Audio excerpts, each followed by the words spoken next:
Missouri flips a running back from Ole Miss at the last possible second, plus maybe some even more impressive names in the transfer portal coming Missouri's way, and a disappointing loss for Missouri basketball. Let's talk about all of it and more right now on Locked On Mizzou.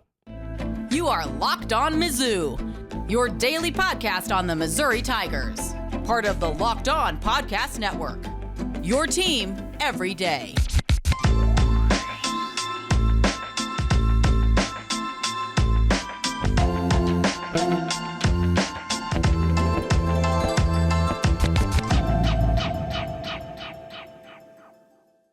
Hey, all you true sons and daughters, I'm John Miller, your Mizzou mafioso and the central scrutinizer of Missouri Tigers football and basketball. And today's episode is brought to you by Prize Picks. Go to prizepicks.com/lockedon and use code LOCKEDON for a first deposit match up to $100. Daily fantasy sports made easy. And, well, I guess life gets a lot easier when you start winning double-digit ball games in a season. Certainly that's been the case for Missouri so far in recruiting in football, both in the transfer portal and in the high school ranks, as Missouri flipped running back Kewan Lacy from the state of Texas. Basically, he was assumed to be an Ole Miss guy for a few days now, at least, but at the 72nd hour, as it were, he chooses Missouri at the last second. He says, quote, "I feel like I can be a game changer for the Tigers immediately and make my mark." And, well, considering how little true freshman running backs and just inexperienced running backs in general have played for Missouri under Eli Drinkwitz, you might be thinking, well, that's impossible. Nobody ever plays other than the one main running back. It's going to be the Marcus Carroll show next season, the Georgia State transfer portal candidate who rushed for 1,300 yards last season, just transferred to Missouri. I think most of us assume Marcus Carroll will take the ball, but it wouldn't exactly be the most shocking thing in the history of college football if a true freshman running back actually did make an impact at the SEC level. It can happen. It's not a usual thing, but easier than some other positions in some ways. Certainly, if you're not counting on a true freshman for pass protection, you're just counting on him to run fast in a straight line, well, quite possibly he can pull that one off. But at the same time, really Missouri's outside zone heavy run blocking scheme, not necessarily the easiest thing to pick up for a young player. So a great addition for the Missouri Tigers class, without a doubt. And another factor here, Missouri's also been rather fortunate the last few years at injury-wise at the running back position as well. Not only fortunate, but also, of course, Cody Schrader, Tyler Beatty, Larry Roundtree all deserve a ton of credit for being as durable as they are as players as well, too. They all work on their bodies and are tough guys. No doubt about that, too. The point is, you just can't necessarily count on having the type of health and production from just one guy that Missouri has had at running back here over the last 3 or 4 seasons or so. But you know what? There's a lot of news outside of just the high school ranks, too, of course, the transfer portal alive and well. And yeah, this is the new world of college football. It's de facto free agency for basically everyone at all times. And the biggest name out there, mentioned him on my previous show, Cayden Green, now the former Oklahoma Sooner. Looks like it's going to be between Missouri and Oregon, where that young man visited this past weekend, both institutions. Reportedly, Green, of course, a offensive lineman, played left guard mostly at Oklahoma. I would assume, maybe incorrectly, but I'm going to assume that Missouri would probably be recruiting Cayden Green to play left tackle, and maybe that's one of the reasons why he entered the transfer portal. We'd just have to ask him, of course. But again, assuming Javon Foster is certainly gone after the Cotton Bowl, and Missouri's going to need a left tackle. I just think Cayden Green would fit in there perfectly back in his old position that he played in high school. So that's certainly a really interesting name to watch. There's also a bunch of linebackers that Missouri is after as well. Chad Bailey is going to be graduating. He's played his final game in a Missouri uniform. Unfortunately, he's out for the season with an injury. But, of course, Tyron Hopper is mostly assumed to be moving on from Mizzou this season as well. So Missouri looking at a couple guys, some real big names, in fact, former highly recruited guys in high school, including Darris Smith, who is reportedly in the portal, a former five-star linebacker out of high school, was Darris Smith. Played sparingly this season for the Bulldogs, so it sounds like he's looking for a little bit more action. Kind of the same deal with Corey Flagg from the University of Miami, and of course a bunch of other names out there in the portal that we may not even be aware of as well. But certainly Missouri is looking at offensive linemen, defensive linemen, and no question, probably a linebacker and maybe even another running back as well. But I think Cayden Green, again, remains literally and figuratively maybe the biggest name out there in the portal and the biggest one to watch for Missouri. And speaking of the offensive line, Missouri doing some damage in the high school ranks, as well as Caleb Pyram, Pyfrom. Just guessing here on that pronunciation. I got to be completely honest with you there. But he's from Omaha Central, offensive lineman of the 24 class, 3-star kid, visited Missouri during the LSU and the Tennessee games. He says, quote, their offensive line play is drastically improved, and they have been able to run all over the SEC. Also, they have been nominated to the Joe Moore semifinalists as one of the best units in the nation, which is really impressive. And I thought it was most notable, really, that Missouri seemed to be his only SEC offer. He held offers from a lot of Big 12 schools and Big 10 schools, notably Penn State, Kansas State, Iowa, even the Kansas Jayhawks offered him as well. But again, apparently the only SEC offered there really held a lot of weight, even more than the home state Nebraska Cornhuskers as well. So to me, that's just the most notable part of this is, as usual, it just seems like the SEC lure is a real thing for a lot of these guys, especially if maybe you grew up in Big Ten country and you grow up hearing about, just the stereotypes of SEC and Big Ten football. Quite honestly, for as much as the Big Ten is, no, in terms of dollars and cents, maybe even ahead of the SEC right now. I think you could argue they have a better television contract at the moment. They're in a better position, quite honestly. Not that the SEC is in a bad position by any stretch of the imagination. There's just a little bit more unknown for that conference at the moment, I would say. But the point is, I think Missouri, it just shows once again, is in a great position here now that the Tigers, hopefully their winning ways are going to continue into 2024 here. And again, that momentum's a real thing, no doubt about that. I'm certainly not the only one who's talked about this, but Missouri just is kind of a lot of different factors are really coming together to make the Tigers a much bigger player than I think, in a much bigger way than I think a lot of us could have imagined even 2 or 3 years ago. I just don't think we even could have imagined how really beneficial the transfer portal would be for teams like Missouri, who are not blue bloods, obviously, but they aren't, they're not Syracuse either. And nothing against Syracuse. Obviously, the alma mater of Jim Brown, for instance. They've got some pretty impressive history in their own right, but the reality is when you look at Kyle McCord, the Ohio State quarterback, who is now transferring to Syracuse, well, I'm sorry, that is a transfer down. It's not as though he's going to Missouri or Ole Miss or Arkansas or something. Anywhere from Ohio State is basically going to be a transfer down. So to me, that actually gets me to another point, which is that the Missouri and Ohio State game, the Cotton Bowl. Yeah, we're talking so much about the portal and recruiting now lately. It almost seems like this game has been forgotten a little bit in the discussions the last few weeks here. but not to me, because I've been thinking about this game quite a bit. And since Kyle McCord, again, is moving on, a lot of the line movement for this Missouri and Ohio State game has been based on this quarterback situation. Well, I got to say, the more I've looked at the entire picture, I think maybe that line movement has gotten a little bit dramatic at this point. So I want to talk about that coming up here in just a little bit.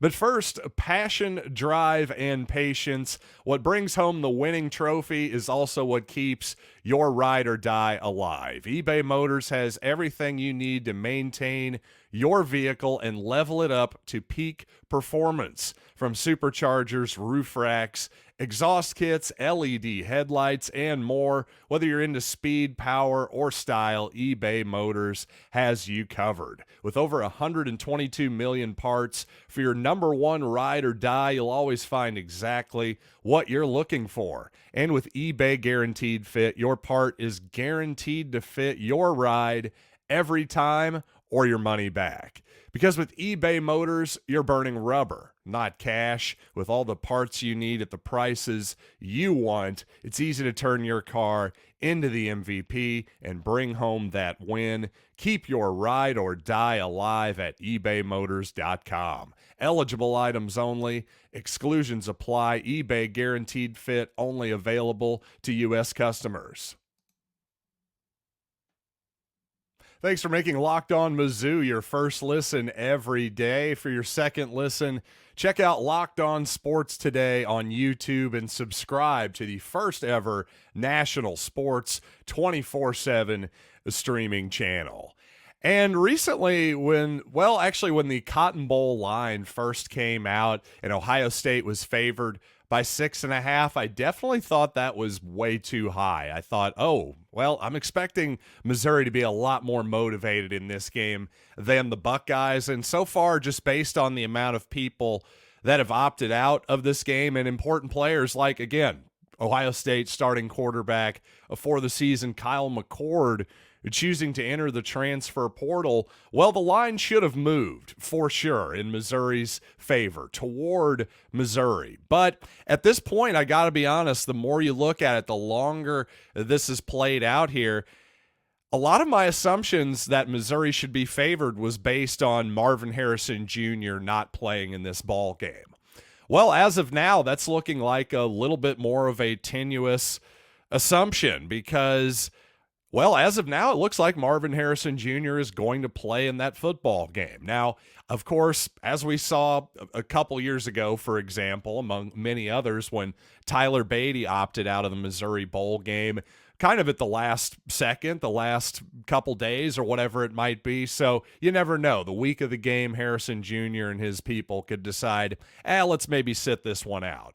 But in my opinion, if Harrison Jr. is going to play in this game, I think that line, Missouri by 2.5, is probably a little bit too high. I think, if anything, this game should be about a pick'em, something like that. Maybe even Ohio State is a slight favorite because despite all of the motivation and everything else, the Buckeyes were an excellent team this year, and on paper, in many ways, were better than Missouri. I still think Missouri can absolutely win this game. I'm just talking more about value at this point. I think the value is all been sucked out of the Missouri side at this point. If you're betting Missouri minus 2.5, I just don't think you should do that. You should have had it down when Missouri was getting points, and if you miss that opportunity, it happens. It happens to the best of us.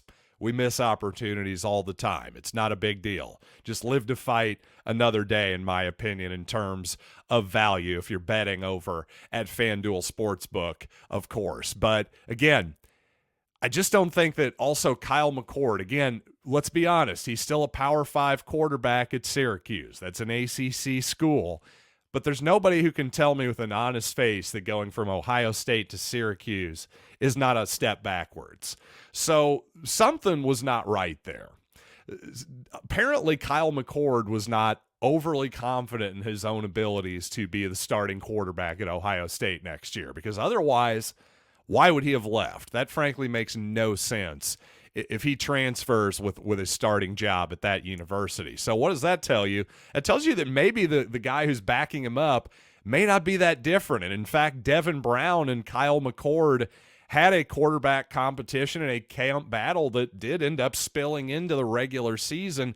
So perhaps Devin Brown or maybe even Lincoln Kienholz, another guy who's been getting more snaps during the bowl practices for the Buckeyes. Heck, maybe both of them will play. You never know. And if both quarterbacks are going to play, well, you know what? Then maybe I'll stick with Missouri at -2.5, because I do believe in the old cliche that if you have two quarterbacks, you really don't have one. But if Ohio State's going to go out there, go with Devin Brown, for instance, or the Kienholz kid, Lincoln Kienholz. Either way, they pick a guy. He knows he's getting all the reps. He gets a full week plus of practice with the first teamers. You know, Ohio State doesn't give out scholarships to quarterbacks for no reason. Let's put it that way. I mean, if Sam Horn were to start this game for Missouri, obviously you wouldn't like the Tigers as much, but you wouldn't go, well, they can't possibly win, because Sam Horn is obviously a talented guy. Same thing at Ohio State. They're going to have somebody out there who is a really, really highly thought of recruit as a high schooler, and without even looking up Devin Brown's high school numbers here off the top of my head, I can promise you that that's the case at Ohio State. So, in fact, let's do it really quick. Where was he? 24/7. Devin Brown. Yes, he was a top 100 national prospect, 97th overall, 4-star player. So actually very, very similar to Sam Horn in terms of their high school rankings. So I'm sure he was a guy that all the Ohio State fans were excited about when they signed him. So let's see what he's got. Maybe it'll look more like the Florida State kid who couldn't really get anything done, or maybe this guy will show something. But again, just in terms of value, I think you got to stay off the Missouri side at this point. And since we're on the topic of quarterbacks entering the transfer portal, Jabari Johnson, Missouri's fourth-string quarterback for this past season, has entered the transfer portal. Another very talented guy, to be sure. Not the biggest guy in the world, like 5'10", I would say. And he was from the Tacoma, Washington area. 4 stars by some outlets. A good scrambler. But, you know, he was clearly fourth on the depth chart. It appears Sam Horn is going to be coming back. Obviously, Brady Cook is your entrenched starter for 2024. And if Sam Horn isn't going anywhere, that would tell me he probably plans on hanging around till 2025 and competing for that starting job as well. So, and with Jake Garcia, presumably coming back next year as well from Missouri, just wasn't a real path to playing time for Jabari Johnson. So a bit of a disappointing development, certainly just another sign of a trend too. Back in the day, certainly quarterbacks would be much more likely to transfer than in any other position because of the nature of the quarterback position. But for him to just do it after one season, after a true freshman redshirt season, is a little bit unusual, though probably not very unusual in this modern day and age. I think that's going to be kind of the modus operandi with a lot of these guys moving forward. But apparently Oregon State is a rumored destination for Jabari Johnson. Certainly that'd be a lot closer to home for him. So whatever happens, obviously good luck to him in the future. Be interested to see how his career plays out and if he ends up being a starter anywhere at a decently high level. And you know what? Let's finally talk some basketball. Obviously a disappointing loss for Missouri last night. And really on paper, losing to Seton Hall on a neutral court, 93-87. Not a terrible loss, but man, I just really kind of hated how the Tigers ultimately got there. So I want to explain why I hated it coming up right after these quick words.